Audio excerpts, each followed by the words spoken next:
The contract that Baker Mayfield signed a couple of years ago, 3 years, $100 million with the Buccaneers, 1 year left.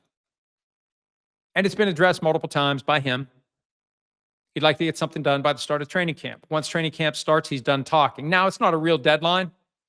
And it's one thing to say that.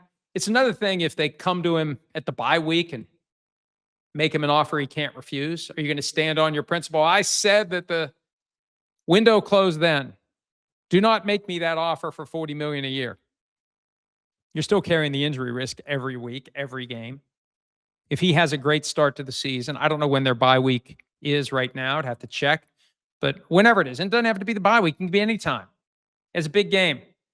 They realize they've undervalued him. They increased the offer. He says no. My deadline was the start of training camp. And he could. I mean, Baker Mayfield seems to be a guy who thinks his own way, operates to his own rhythm. And I like that. And that's where the Bucs are taking a risk here.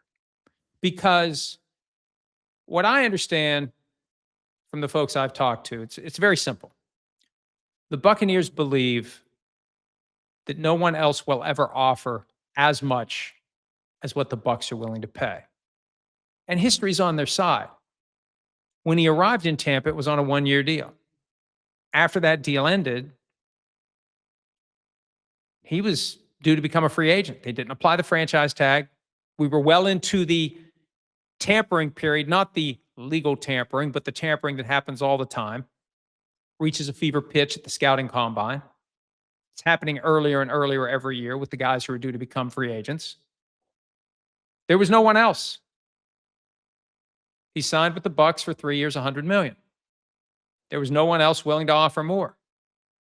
And the Buccaneers, at some level, have confidence that when we do this again next year, franchise tag, it's going to be $48 million. They're not going to, unless he wins the Super Bowl or the MVP award, they're not going to tag him. They're confident that no one else will offer what they will. So they're willing to play it out instead of, in their mind, overpaying. And the challenge is the range for veteran quarterback contracts is so broad now. It's as low as 20, and it's as high as 64. Where do you fall? Tua Tagovailoa notoriously said a couple of years ago, the market is the market. And the Dolphins gave him a market deal, and they regretted it. And they're going to take $99 million over the next 2 years in cap charges. They're going to pay him $54 million this year to not be on the team. The market is the market, but market-level contracts can age very poorly very quickly. But on the other hand, you look at some of the guys who are in the 50s, and we went through this exercise on PFT Live.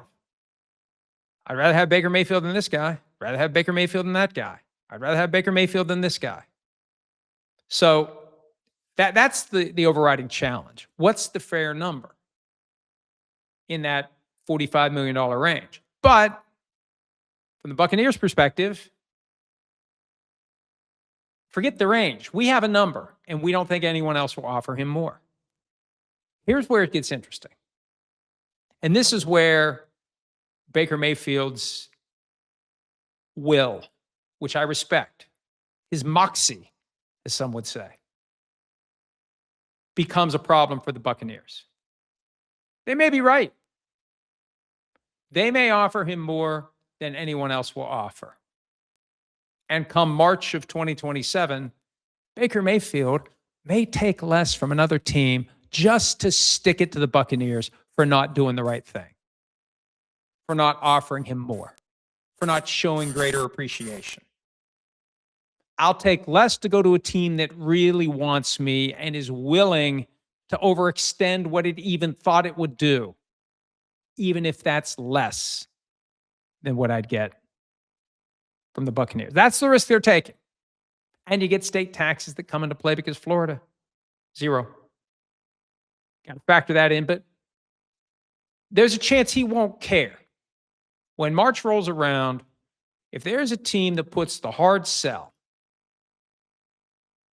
even if the APY is lower than what the Buccaneers are offering, I don't rule out the possibility that he'll take that lesser deal.